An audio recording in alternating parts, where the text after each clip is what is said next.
In today's show, we look back at Thursday's action in the NBA, cover all waiver moves, cover news, cover everything that happened. Michael Bolton. Thanks, Josh. It's Michael Bolton here, and it's time for another episode of the Locked On Fantasy Basketball Podcast. Let's get to it. Let's get to it, indeed.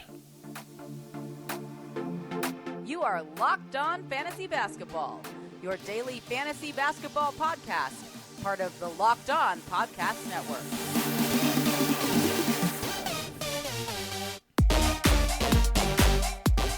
Hello and welcome to the Locked On Fantasy Basketball Podcast, brought to you by Basketball Monster. My name is Josh Lloyd and I am the lead fantasy analyst at basketballmonster.com.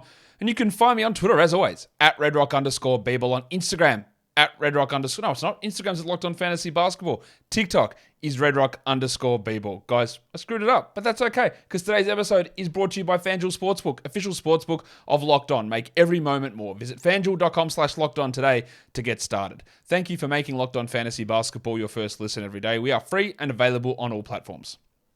Let's look at some news. Don't think it's going to be a particularly long show, but I say that and then something might crop up where I go off on a tangent for a bit. But we'll talk news. Let's talk it now, Warnie. Let's get it on, Gilly. All right. Luka is out. We heard reports that Kyrie, Hardaway, and Doncic all practiced in full for the Mavs.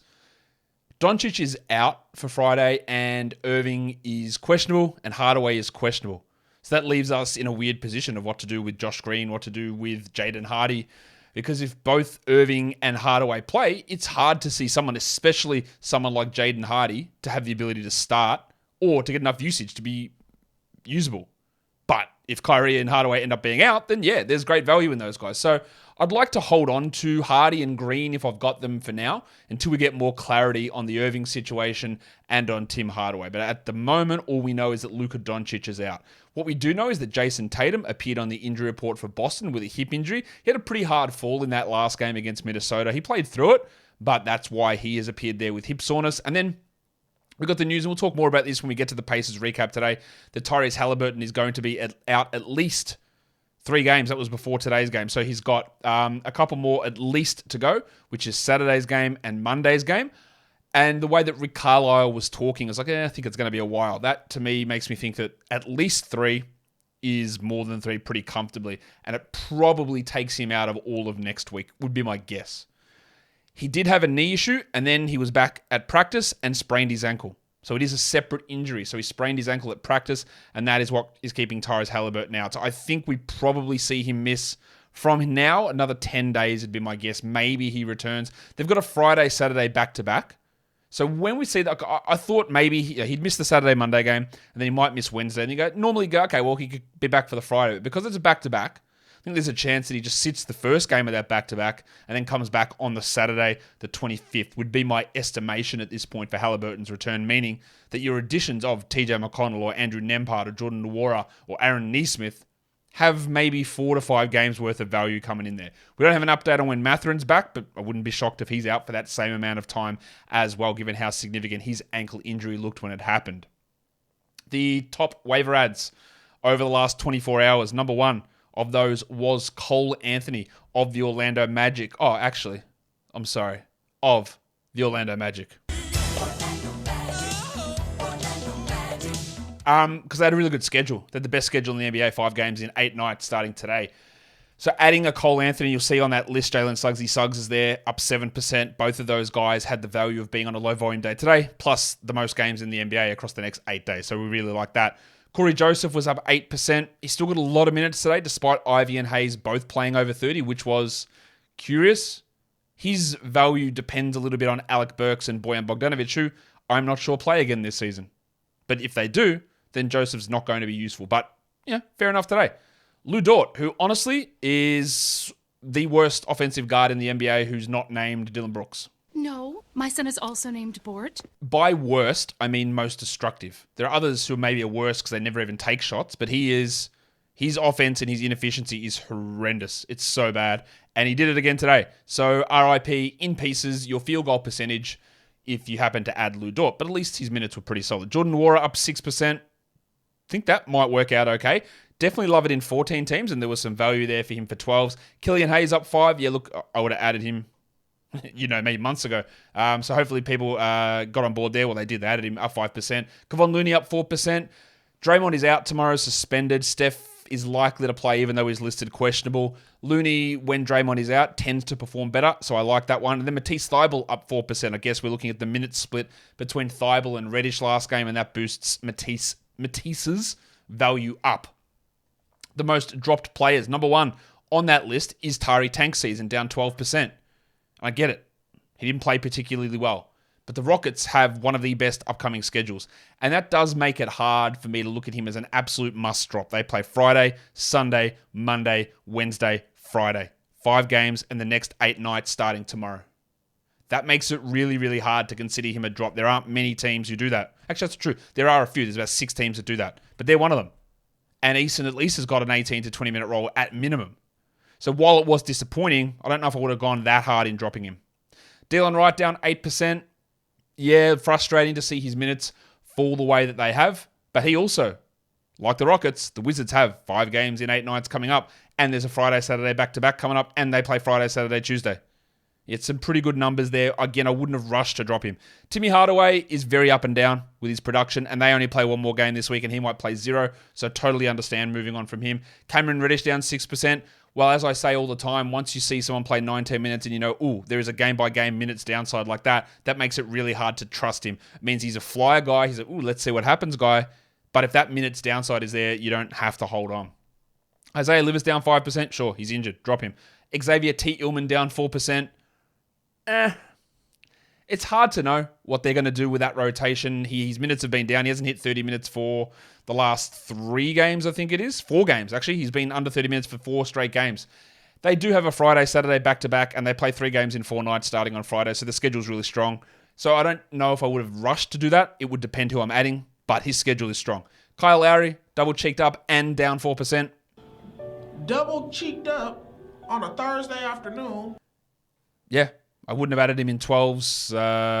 It's not true. After he played 36 the first night, I thought maybe, but then we drop him straight away, so that's cool. And then Caleb Martin down 3%. He's not really any sort of must-roster 12-team league player, so dropping him makes sense to me as well. Today's episode is brought to you by the all-new, all-electric Nissan Ariya, the Nissan's most electric player of the week for this week. We gave it to Joel Embiid in some of the other shows, but I'm going to give it to Nikola Jokic because you know what? Over the last week, Jokic has been once again, the number 1 fantasy player across the last week.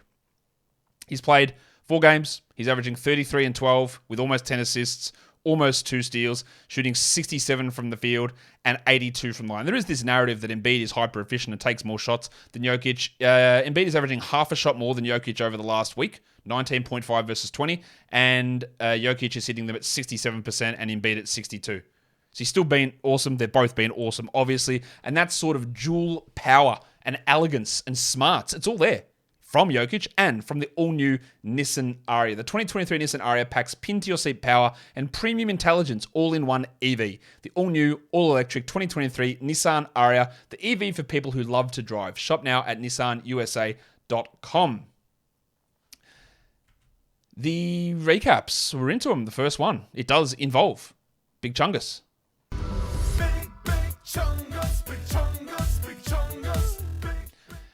Nikola Jokic led the Nuggets to a 119-100 win over the Pistons. They needed that. They'd lost 4 in a row prior to this. They smashed the Pistons, as they should. 30, 10, and 9, a steal and a block, 78% shooting for Jokic, while the headmaster Jamal Murray played 39 minutes and had 19, 6, and 10. Good game from him. And again, pretty frustrating to see Maga Porter Jr. down at only 28 minutes. He wasn't bad by all means. And getting 3 blocks out of Porter is unbelievable. It's like hen's teeth. How do you get that? 15 points, a 3 blocks, while KCP, who'd also been relatively down, dropped in 20 points with 4 triples and 3 steals. So good to see those guys beat up on a bad opponent to get good production. Christian Braun, absolutely locked into the rotation now. He's just a really good player. For fantasy, it doesn't mean that much. 9 points, 2 steals, a block. But the fact that he's going to get 20 minutes and Reggie Jackson out of the rotation now, Christian Braun looks locked in there. That probably hurts Bruce Brown a little bit, although the Shark did play 26 minutes today with the elimination of Reggie Jackson. 26 minutes for Brown, 5, that's Bruce Brown, 5, 5, and 4, 3 steals and 2 blocks. Now, you hate that he shot 29%, but you love 4 assists, 3 steals, and 2 blocks, and you love that Reggie Jackson's ass is not even in the rotation. That helps Bruce. Bruce still remains a fringe 12-teamer who you wouldn't bother in a roto league starting, but in a head-to-head league when the schedule makes sense, you do use him. And if someone happens to sit, you hope that bumps his minutes up. They play the Saturday-Sunday back-to-back, which also makes Bruce Brown relatively valuable. Aaron Gordon, the fall-off continues. 15-8 is okay, but the free throws really drag him down. He had no defensive stats. It's not a bad night, but it's not the level that he was at earlier in the season.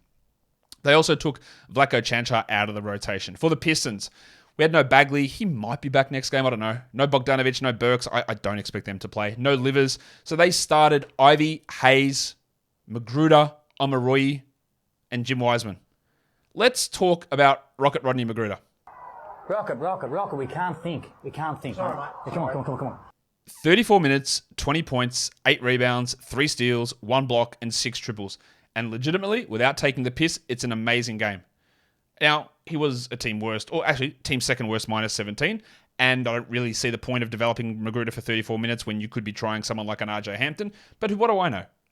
But that's what they're doing, and while Livers and Bogdanovic and Bagley all remain out, McGruder is an option for 12-team leagues, and we sound insane saying that. It's the same like saying Corey Joseph, who is now a top 100 player over the last week, who had 13 points in 31 minutes.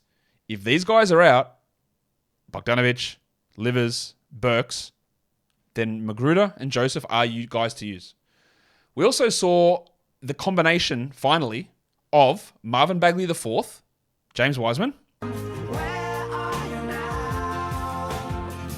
and Jalen Duren playing together. They didn't start together, but we got 27 minutes for the passport legend Jalen Duren and 30 minutes for Wiseman. They also Duren threw a couple alley-oops to Wiseman.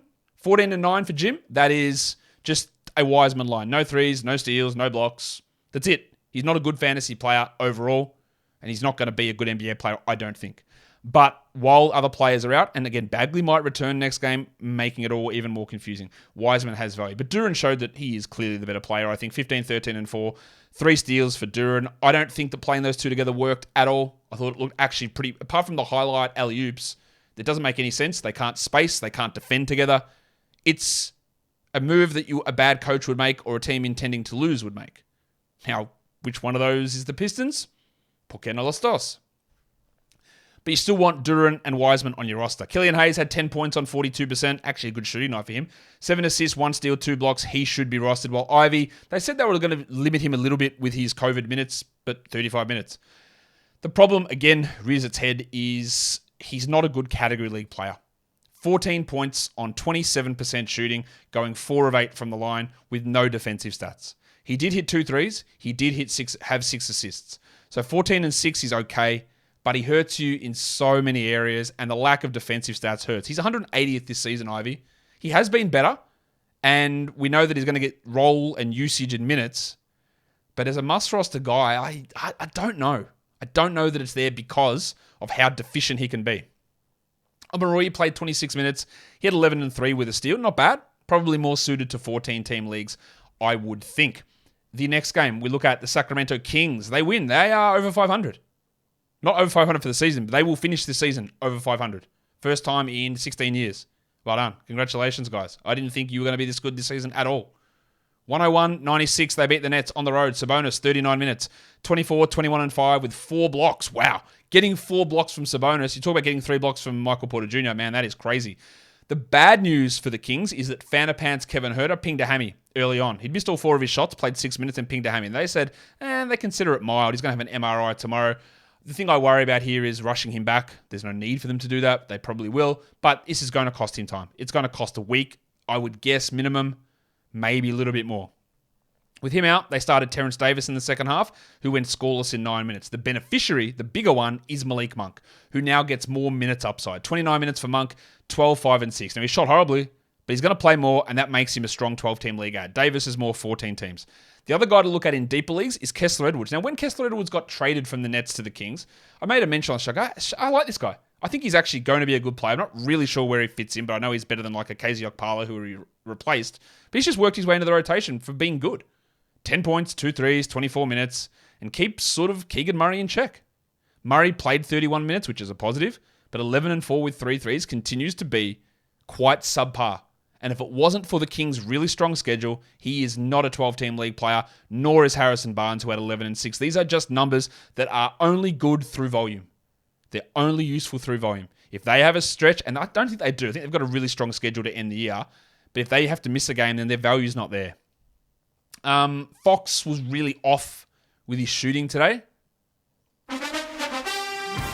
18, 6, and 5 looks great, but when you have no defensive stats, when you shoot 31% from the field and you go 6 of 10 from the line, it's really quite a negative category league game. For points leagues, it's not bad, but it is quite down in other areas. While Trey Lyles returned from his suspension, 11 and 6 with 2 threes. He's absolutely on the 12-team schedule stream. Look, that's the same game as you get from Murray and Barnes most nights.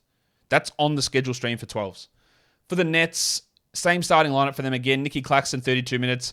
14 and 14 with 2 blocks, while Mikal Bridges, 23, 4 and 2. And this is what I talked about with Bridges when I did the buy low, sell high show, saying, look, 23, 4 and 2 is great, but he makes his money off high efficiency, and at that usage, I just don't think it sticks. 41% from the field, 17 attempts. He was also a team worst -9 somehow. That's what's going to bring him back from being that player where you might consider him a second-round player, where I just don't think that can stick long-term.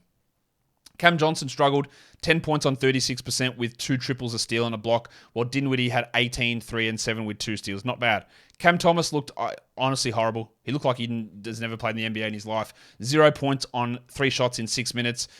And Joe Harris played 7 minutes. They bumped up the minutes for Seth Curry, who played 22 and had 14 points, but none of those are 12 or 14 team league guys, while Royce O'Neal's back to that middling role, and that makes him not a 12-teamer either. 7 points for Royce with 2 steals, while it was a stinker from Finney-Smith, who had 4 fouls, so that limited him.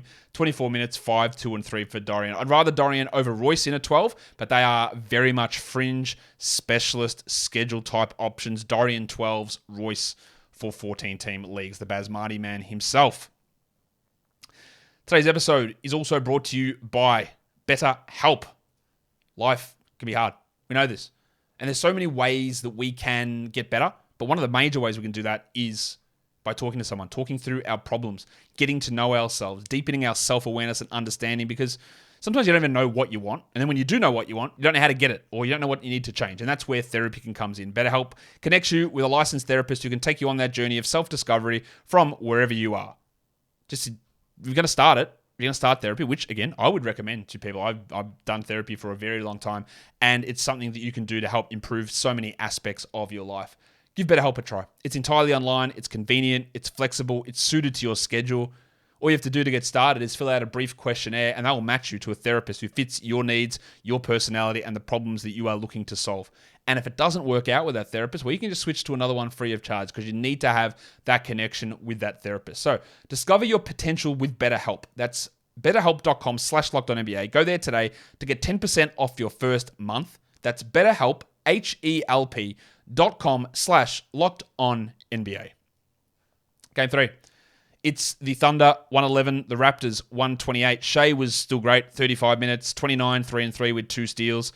Low minutes for a few of the other guys. Joshie Giddey, 13 and 7. The Bronco, Jalen Williams, only played 29 minutes in this one. Broncos country, let's ride. It wasn't really all that close towards the end of this one. Williams was still good, 15, 7 and 3, but not where he had been, while ultimate chucker Lou Dort had 10 points on 18%. Now, he did have a 1-1. He did have 5 assists, but that field goal percentage for him is rough.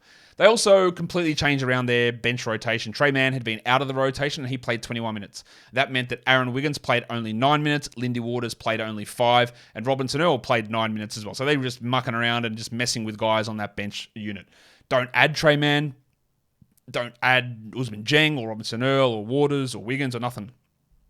But what we do need to look at is the impact that it had on Pig Williams, who played just 14 minutes for 5 points. That's 2 games in a row, under 20 minutes for Jalen Williams. Really hard to look at him, Pig Williams, the center Jalen Williams, as a 12-team league guy. He's more 14 to 16 team, who'll have big games, but the reliability isn't there. There usually is reliability with Isaiah Joe with threes, and there hadn't been the last couple, but there was today. 12 points, 3 triples, 24 minutes. He feels relatively locked in at 20 minutes a night, and when you're looking for threes, there's nary a better option than him or who's sitting on the wire. For the Raptors, an interesting rotation decision. Precious Achiuwa out of the rotation. And Nick Nurse said after the game, yeah, we like having Pirtle and Christian Koloko. I don't know why he would say we like that when you've done it literally once, but he said we like having those two guys out there, having a constant defensive impact at center. He said, I will try to get minutes for Precious at the 4. Well, that's really not going to happen, because if you're getting minutes for Precious at the 4, that means that him and Boucher are going to be sharing those backup minutes, and one of them is not going to play. And Precious, as much as I don't think Boucher is that good, Precious is worse. And he's not worth holding, yet he is still rostered in 12 and 14 team leagues, and he absolutely should get the jack. Get that garbage out of here! Pirtle played 29 minutes, 16 and 12. We're not adding Koloko, by the way. That's 20 team league stuff.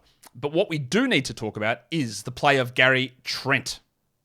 Nice, Gary! Finally, 35 minutes for Trenner, 23 and 5, 2 steals, 4 triples, 67%. It helps that they're able to keep the minutes of their starters down, especially Anunoby, who played just 29 minutes due to foul trouble, so that helped Trent's minutes. But he was able to get that extra playing time, as they didn't play Precious and they didn't play Thad Young. They still played 11 useless minutes of Will Barton, but that helps Trent. Now, if their schedule is something that makes sense for you, or if you're in a roto format and you're dealing with his bad, which is going to happen, his bad field goal percentage, then sure. They have a weekend back-to-back, which is really good, but then they don't play again until Wednesday. So I don't mind adding Trent for the weekend back-to-back. And then if you wanted to move on after that, understand that it's going to be an exercise in ups and downs. The Jedi, OG Anunoby, played 29 minutes. But what about scarves? OG. Balenciaga Stop, ones. OG. You better stop, OG. 17 points for Anunoby, 3 threes, 2 steals, 2 blocks, a great game, while Van Vliet had 19, 5 and 6 and 4 steals, while Siakam started out poorly and ended up 4 of 8 from the line, which is bad, but at least we got a good counting stats game. 25, 14, 8. No defensive stats, but the other stuff was good. He has obviously struggled. We highlighted this on the Buy Low show the other day, but good to see somewhat better game. While Barnesy had 19, 8, and 6 in his 35 minutes. The next game we go to is the Indiana Pacers on the road without Tyrese Haliburton, upsetting the Milwaukee Bucks. Because why not? Why not? Big score, 139, 123. Buddy Hield dropped in 20 with 6 assists and 2 steals, but realistically, we want to see what happened with the absence of Haliburton. They started Jordan Nwora, who played 33 minutes, had 12 and 8, 4 assists, a steal, a block, 2 triples. As long as Haliburton is out, that's very minimum 14 team league value, probably 12. Aaron Nesmith, 22 and 5 with 6 triples. Now, I do not trust Nesmith for a single second. I could piss further than I trust him. He shot 73%, and he's likely to shoot 7 in the next game. I would prioritize Nwora over Nesmith, but even though that's a really good game from Aaron, I just don't trust it at all. I would, out of everybody, and I don't know why I buried this, I would add Timothy John McConnell. 30 minutes, 19, 3 and 12 with a steal, 75% shooting. His shooting has actually been really, really good this season, but we know it doesn't matter if he starts or comes off the bench. As long as Haliburton is out, McConnell is the guy that we roster in every single situation. Add him now. One thing I found today, and this is not for me to, I'm not picking on this person, but sometimes I get buried in this thing, and you might get buried in it as well if you're really heavily deep into the NBA or fantasy basketball. And because someone was asking me, hey, do we go and add McConnell after the injury? I said, yeah, we go and add him. And someone replied to me and said, yeah, but Nembhard started, man. Like, okay, cool. Nembhard has started like every game for the last 4 months. But that's not that person's fault. But I just realized that not everyone knows every little thing that's happening across every part of the NBA at all points. And that is also a way that you, if you are dialed in, can have success in buy lows, sell highs, and paying attention, because not everyone will pay attention at an elite level or a high level to understand the nuances. So they might say, man, look at that, Nembhard started with Haliburton out, we'll go grab him. So they've got somewhat of an understanding, but not a full understanding of how the situation's worked all season. Now, Nembhard was fine, 24 points in 28 minutes. The 28 minutes is a little bit weird, but 21 field goal attempts, that is huge usage. He didn't have anything in terms of defensive stats, but they said they want to sort of see him explore in this situation where Haliburton's out. So I would add McConnell, I would consider Nembhard, and I would consider Nwora, and then I'd push someone like a Aaron Nesmith to 14s. We also, for deeper leagues, George Hill played 23 minutes, 15 points, 3 threes. What about the backup situation, the big man situation? Miles Turner, last game he was out. Isaiah Jackson started, played well, and we know the system they run. It seems to be a 2-game on, 2-game off thing between Smith and Jackson. So, of course, Isaiah Jackson went from starting to out of the rotation. And that meant that Jalen Smith played 23 minutes. Stand by your man. 14, 8, and 4. Now, I don't know that there's no set rule or set comment from Rick Carlisle that he's going to do the 2-game on, 2-game off thing. But I reckon you got one more good game from Smith coming, and then Jackson will come back in as the backup. Miles Turner was under 30 minutes again with foul trouble again. 11 and 8, 2 threes. That is like 3 or 4 games in a row that Turner has been limited due to fouls, enabling those backups to get extra playing time like we saw with Smith today. But don't think that Smith's going to be that guy every single night because the pattern has established that he won't do it every night and he won't play every night.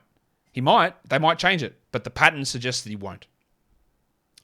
For the Bucks, there was no Brook Lopez, so Punch Bob Porter started at center, 16 and 9, 2 blocks. Very easy calculation with him.